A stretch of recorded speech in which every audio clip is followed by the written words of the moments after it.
साथियों,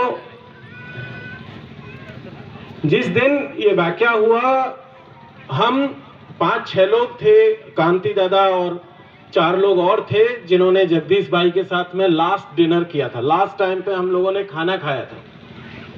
दिल्ली में मैं ही था और हम सब लोग बैठ कर के खाना खा रहे थे रात के टाइम पर, लगभग 9 साढ़े 9 बजे के आसपास। और खाना खा करके हम लोग सब लोग अपने अपने रास्ते निकल गए। आपने वो फोटो देखी होंगी, 5-6 लोग जिस फोटो में थे उनमें एक मैं भी था।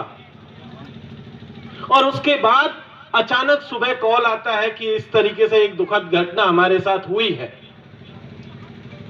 और तब से मेरे जहन में एक चीज गूंज रही थी, जो उस शाम हम लोगों ने बैठ करके एक चर्चा की थी। लगभग 1 से 1.5 घंटे उस खाना खाने से पहले कांति दादा, जगदीश भाई, मैं, प्रोफेसर साहब और भी कई लोग, वो 5-6 लोग बैठ करके एक चर्चा कर रहे थे। वो चर्चा आप सबके बारे में थी।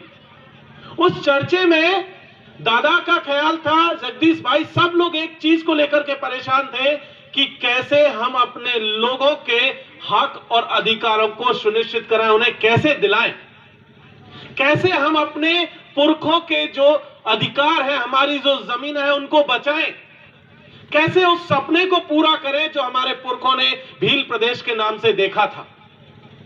और बहुत लंबी चर्चा के बाद एक प्लान बना था कि हम ऐसे ऐसे एक स्टेप बाय स्टेप आगे बढ़ेंगे और तब जाकर के हमारे पुरखों का जो भील प्रदेश का सपना है, जो अभी बात हो रही थी कि आदिवासी मुख्यमंत्री होगा, टीएसी का अध्यक्ष आदिवासी होगा, यहां पर थानेदार और एसडीएम हम लोग नियुक्त करेंगे, उस सपने के लेकर के बातें बड़ी लंबी हुई थी। इसीलिए जब हम लोग यहां जगदीश भाई को देख रहे हैं तो ये याद करने की जरूरत है कि जगदीश भाई कोई एक व्यक्ति नहीं है, हमारे पुरखों का वो सपना है जिसे हम भील प्रदेश कहते हैं। और उसकी कड़ी में पहली कुर्बानी हमारी तरफ से दादा जगदीश पांडोर ने दी है।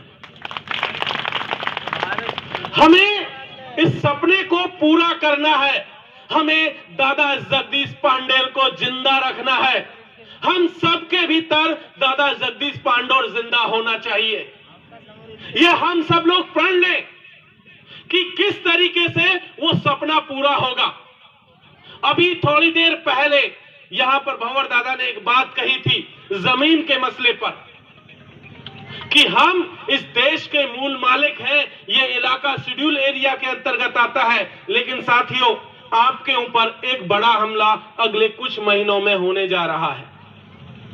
अगले कुछ महीनों में इस देश की संसद बैठने वाली है और उस संसद के भीतर एक एक्ट लाया जा रहा है और उस एक्ट का नाम है forest conservation amendment bill, one संरक्षण अधिनियम 2023। और उसके तहत जो बात कही जा रही है उसको समझना बहुत जरूरी है। वो बिल कहता है कि इस देश में चाहे वो शेड्यूल एरिया हो, चाहे सिविल एरिया हो, कोई सा भी हिस्सा हो, जहां से भी आपके राष्ट्रीय राजमार्ग जो सड़क गुजरेंगी, राष्ट्रीय राजमार्ग जिसको कहते हैं, उसके आसपास का इलाका, चाहे वो जंगल का इलाका हो, चाहे शेड्यूल एरिया का इलाका हो, उसे संविधान की 5वीं अनुसूची में भी नहीं बचा के रखा जा सकता है। उसे सरकार जब चाहे तब अपने इस्तेमाल में सिर्फ एक नोटिस निकाल करके ले सकती है। यह हमला अगले कुछ महीनों में आपके ऊपर होने जा रहा है। सिर्फ सड़क का मामला नहीं है, अगर उस इलाके से कोई रेल गुजरती है तो रेल के दोनों तरफ का जो हिस्सा होगा पटरियों के, उस हिस्से का भी कई किलोमीटर का हिस्सा, उसे भी आप शेड्यूल एरिया में नहीं रख सकते हैं, उसे भी आप जंगल की कैटेगरी में भी नहीं रख सकते हैं। उसे भी कभी भी इस देश की सरकार, चाहे केंद्र की सरकार हो, चाहे राज्य की सरकार हो, या कोई भी अथॉरिटी जिसे वो ठीक समझे, वो उस जमीन को छीन सकती है। तीसरा बात जो इस बिल में कही गई है, सरकार इस फॉरेस्ट कंजर्वेशन बिल के नाम पर जंगल को बढ़ावा देने के लिए, सो कॉल्ड जंगल को बढ़ावा देने के लिए कि हम जंगल को और बढ़ाएंगे और पेड़ पौधे लगाएंगे, उसके नाम पर वो क्या कह रही है? वो कह रही है कि अगर हमें जरूरत पड़ी कि यहां पर पर्यटन को भी विकसित करना है और पर्यटन को विकसित करने के लिए कोई पार्क बनाना पड़ा, चाहे वो शेड्यूल एरिया का इलाका हो, चाहे कोई नॉन शेड्यूल एरिया का इलाका हो, सिविल इलाका हो, वहां पर भी किसी भी तरीके से वो जमीन को ले सकती है। हम संविधान की अनुसूची 5 के तहत भी उसे नहीं बचा सकते हैं। इसलिए इस खतरे को हमें समझने की जरूरत है साथियों। एक दूसरा बिल जो कि पास हो चुका है, उसमें भी कुछ इसी तरीके की बात कही गई है और उसमें कहा गया, उस बिल का नाम है वन्य जीव संरक्षण अधिनियम। पिछले साल पास हुआ, इस देश की संसद ने किया है। उसमें कहा गया कि हम वन्य जीवों को बचाने के नाम पर, जंगली जानवरों को बचाने के नाम पर, वो किसी भी आदिवासी गांव को या किसी भी बस्ती को, किसी भी पाल को वहां से बेदखल कर सकती है। और उन्होंने कुछ जगहों को चिन्हित किया है कि इस देश भर में लगभग 18 चीतों को बचाने के लिए 18 पार्क वो देश के भीतर बनाने जा रही है। उनमें से सबसे ज्यादा पार्क शेड्यूल एरिया के भीतर बनने वाले हैं। आप अंदाजा लगाइए कि मध्य प्रदेश के भीतर कूनों में जिस तरीके से 21 आदिवासी गांव उजाड़े गए थे, इसी तरीके से देश के 18 इलाकों में जो है चीतों को बचाने के नाम पर वो लोग जो है अब आदिवासियों को उजाड़ने की तैयारी कर रहे हैं और वो बिल ऑलरेडी पास हो चुका है। इसलिए उस खतरे को भी समझने की जरूरत है साथियों। तीसरी बात, जो जमीन का मसला अभी चल रहा है, उसमें भी लगातार क्या हो रहा है। अभी हम सब लोग जानते हैं कि छत्तीसगढ़ के भीतर हसदेव में एक आदिवासी वहां की लड़ाई लड़ रहे हैं उनके जंगलों को बचाने के लिए। लगभग 1,76,000 हेक्टेयर का जंगल है। सलूम्बर के बराबर तो होगा ही, उससे ज्यादा ही बड़ा है, पूरे शहर के से भी ज्यादा बड़ा इलाका है। और वहां पर आदिवासियों को डिस्प्लेस करने का सिलसिला पिछले 1 दशक से चल रहा है। वहां पर फर्जी ग्राम सभा, यहां लिखा गया है ना, पहला ही पॉइंट जो लिखा गया है कि सबसे ऊंची विधानसभा, ग्राम सभा, वहां उन्होंने क्या किया, जो लोग कई साल पहले मर गए उनके भी फर्जी साइन बना बना करके, उनकी जमीनों को ग्राम सभा के फर्जी पट्टे बना बना करके ग्राम सभा की अनुमति के नाम पर उन्होंने सरकारों में सबमिट कर दिया और आदिवासियों को वहां से बेदखल कर दिया। इसी तरीके से ये काम इन इलाकों में भी चल रहा है। आप जगह जगह देख रहे होंगे कि किस तरीके से ग्राम सभाओं के जो पावर थी उसको खत्म किया गया। हमें एक चीज और याद रखने की जरूरत है साथियों, एक मांग यहां से उठाने की जरूरत है। ये तमाम तरीके के बिल जो आ रहे हैं, उन बिलों में 2 चीज बहुत जरूरी है। एक कि शेड्यूल एरिया का जो मामला है, अभी तक होता था कि पूरा के पूरे इलाके को शेड्यूल एरिया डिक्लेयर किया जाता था। यहां से, इस मंच से हमें एक मांग शुरू करनी है। वो मांग ये होगी कि जिस गांव में, जिस ढाणी में 50% या उससे अधिक आदिवासी रहते हैं, उस गांव को, उस पंचायत को ही जो है शेड्यूल एरिया आप डिक्लेयर कीजिए।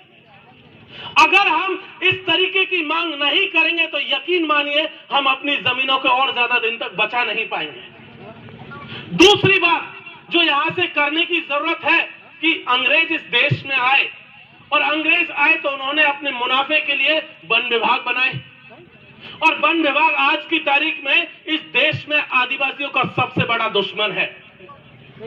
सबसे ज्यादा जमीनें अगर किसी ने छीनी है तो वन विभाग ने छीनी है। हम सब लोग जानते हैं कि वनाधिकार कानून 2006 जब इस देश में आया था, इस देश के हुक्मरानों ने एक वादा आपसे किया था कि हम आदिवासियों को उनकी जमीनों पर पट्टा देंगे।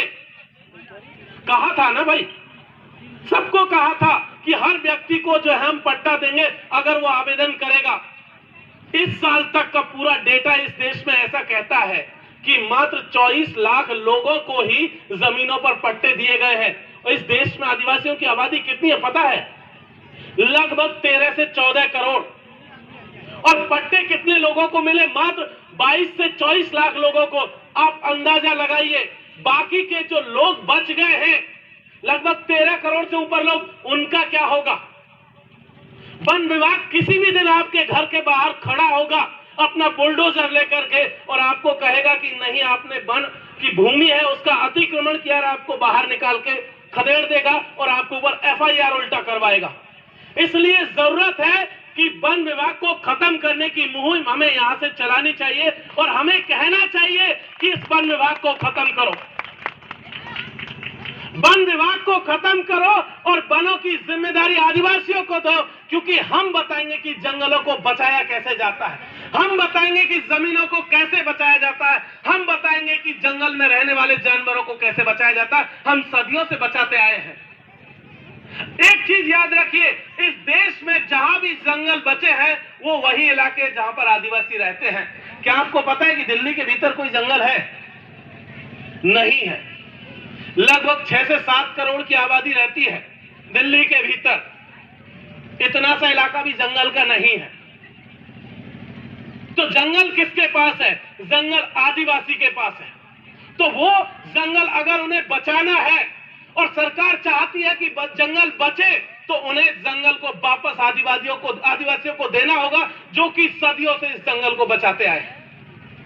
सिर्फ जंगल ही नहीं, उसमें से जितना भी उत्पादन होता है, चाहे पत्तों का, चाहे फल का, चाहे फूल का, चाहे किसी और चीज का, वो सबके अधिकार भी आदिवासियों को मिलने चाहिए। ये बात हमें यहां से कहनी पड़ेगी। इसलिए इस बात को समझना बहुत जरूरी है साथियों। और दूसरी बात, शिक्षा को लेकर के बात हुई। हमें इस बात को कतई नहीं भूलना चाहिए कि इस देश में अगर कोई ताकत आपके साथ मिलकर के खड़ी होगी, जब आप फिजिकल स्ट्रेंथ की बात करते हैं, शारीरिक ताकत की बात करते हैं, आप तीर कमान से लेकर के गोपन को घुमाने की जब बात करते हैं, कई जगह तीर कमान और गोपन अकेले काम नहीं आते, कई जगह कलम की भी जरूरत पड़ती है। अगर आपके पास कलम नहीं हुई तो भी काम नहीं चलेगा, अकेले तीर कमान से काम नहीं चलने वाला है। हमें कलम की भी जरूरत है, और कलम की जब जरूरत है तो इस बात को समझना होगा कि वो कलम, कॉपी और वो किताब स्कूल में जाने से मिलेगी। हमें उसमें भी जाना है। कुछ लोग इस देश में लगातार आपको कहते हैं कि स्कूल की तरफ मत जाइए, धर्म को बचाने के लिए निकल जाइए। उन्हें कह देना कि हमें धर्म की जरूरत नहीं है, हम बहुत पहले से रहते हैं, जब इस देश में धर्म का भी नामो निशान नहीं था, उससे पहले से हम लोग रहते आए हैं।